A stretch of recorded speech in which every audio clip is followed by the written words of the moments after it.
podcast. This is the season one where we talk about democratizing experiences, episode two. And I am with Tommaso Di Bartolo, the founder and CEO of Phygital, the startup laying the building blocks of spatial experiences. So, Tommaso, how are you feeling today? Pumped for another discussion? Absolutely pumped, Romeo. Very excited, and yeah, let's break down some topics here today. How have you been?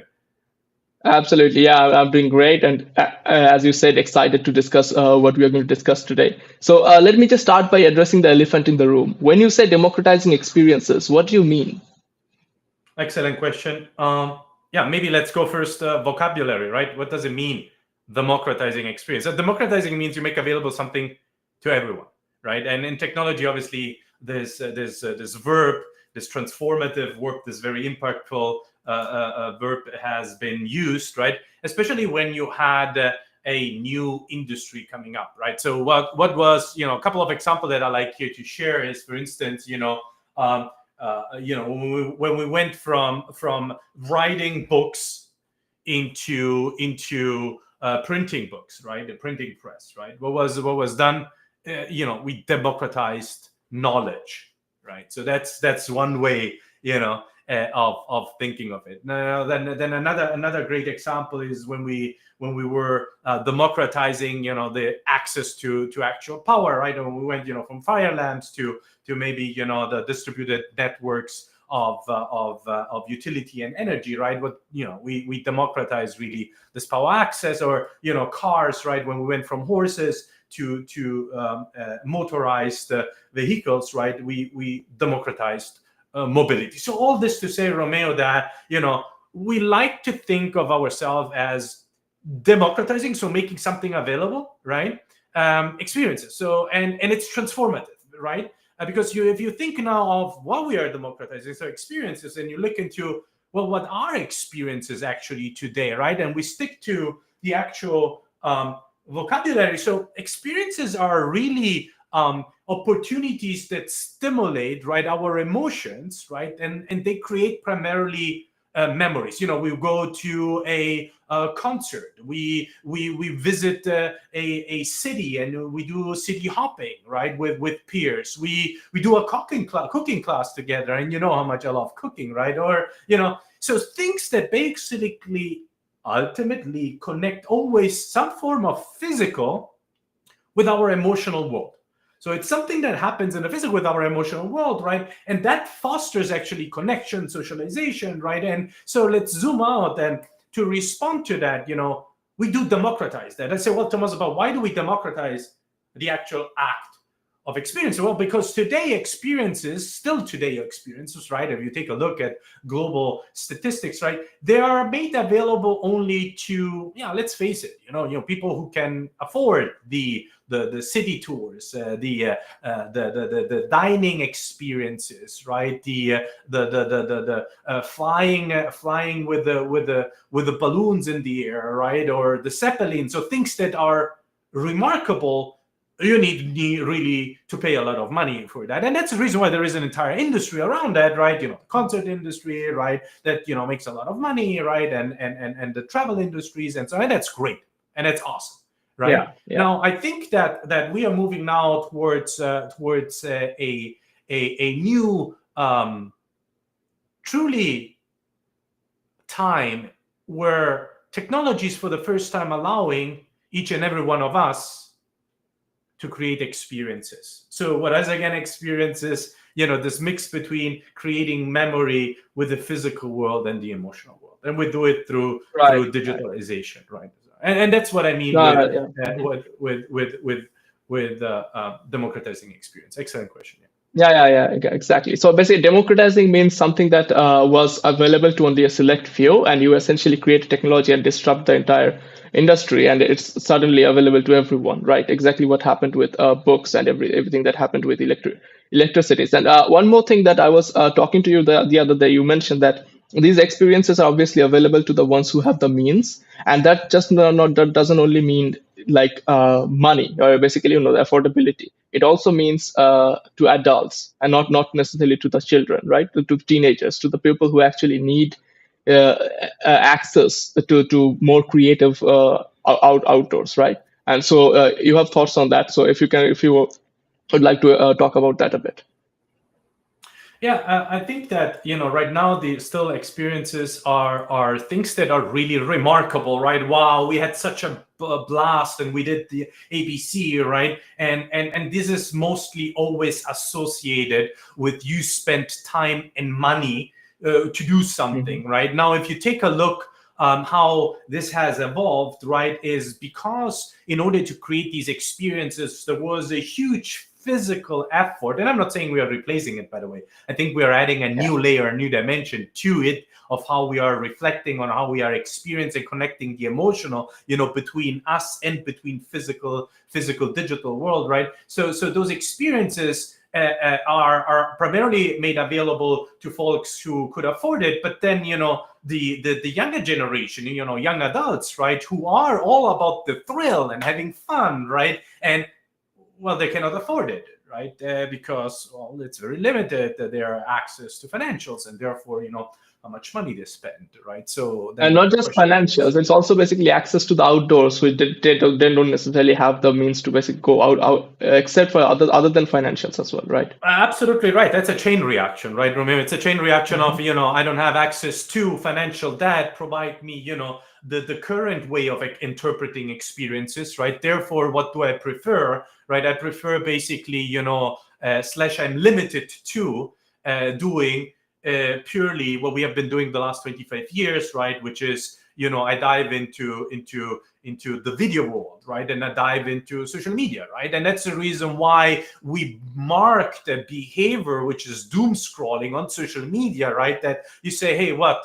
I cannot, I would prefer having an experience outside with friends, but I cannot afford it, right? And let's take the substitute that is, quick and easy and doesn't cost money, right? But you go into this, as I mentioned, doom scrolling, which causes actually as a side reaction, a truly over the last 25 years statistically seen depression, anxiety, and actually loneliness, right? And therefore it doesn't really fill the void of having an experience, because nothing really replaces what the experience is, and there is nothing that comes close to it. I mean, the gaming industry, Romeo, on itself, right, is by the way phenomenal, super evolving into new VR technologies, into new model of, right, but it's still, let's say, a very digital way. You are in front of a desktop with your devices, headphone and mouses, right? So you still are, let's say, caught,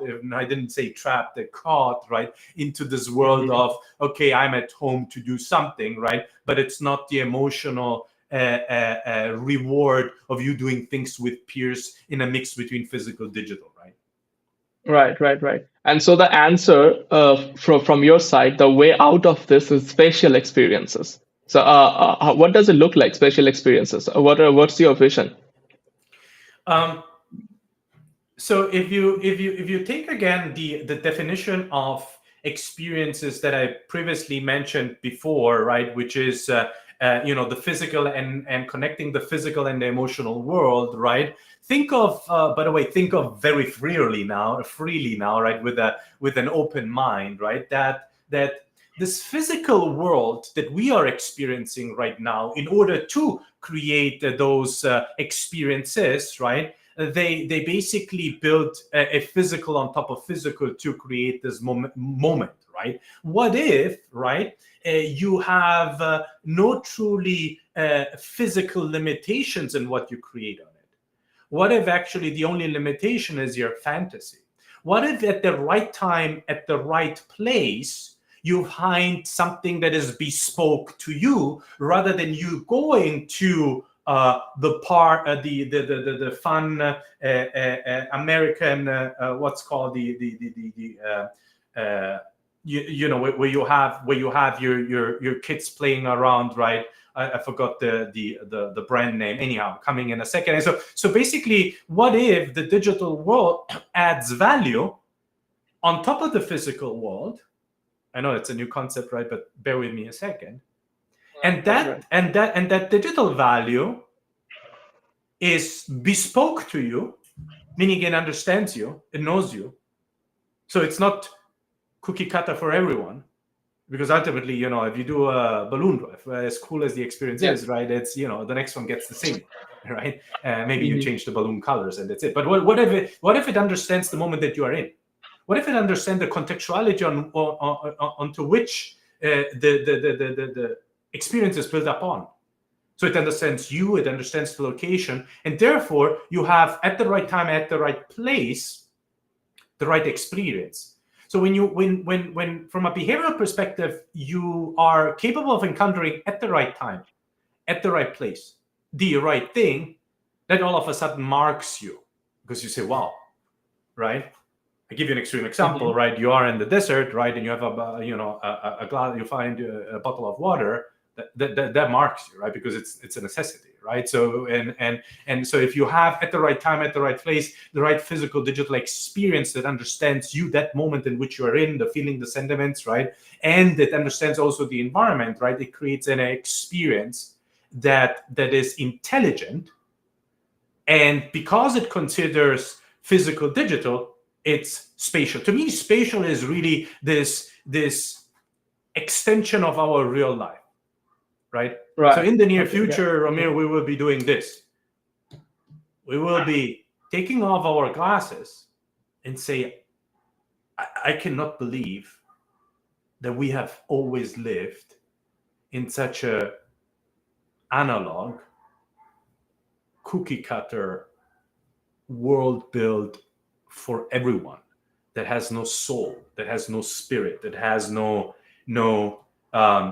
emotional connection, except if somebody who created an experience created that emotional connection, right? What if, right, the future, through smart glasses and at the beginning, obviously, through our mobile devices, allow us to be immersed into this physical digital dimension that you can see only through the smart glasses or mobile phones, right?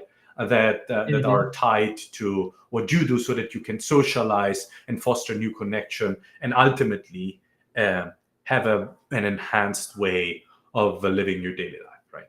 Right. Yeah, so it's essentially you have the option to endlessly customize your own life instead of having to live in one where you don't really have this optionalities. So let's get into this spatial experience. How do you create it? How does Phygital or Fury, let's creators create these worlds?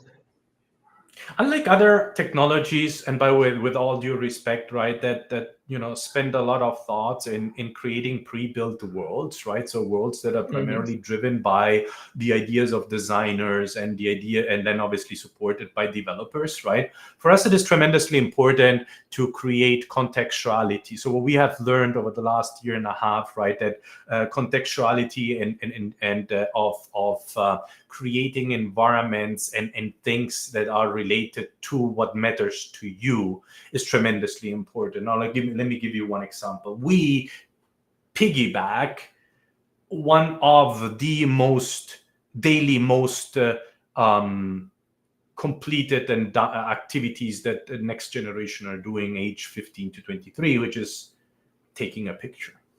So what happens today with a picture? Roughly 90% of all pictures that are taken, they stay on your phone, right? And then maybe a portion of the difference of the delta, they land on social media.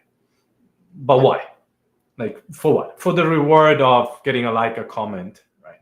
Or maybe a share, right? And what if technology can transform that picture, or that set of pictures over the day, into a game-like experience? What if technology can interpret and understand the theme, the topic that you have taken over your entire day, right? You have shot over your entire day, and create a bespoke, a contextually relevant, for you relevant, right, activity.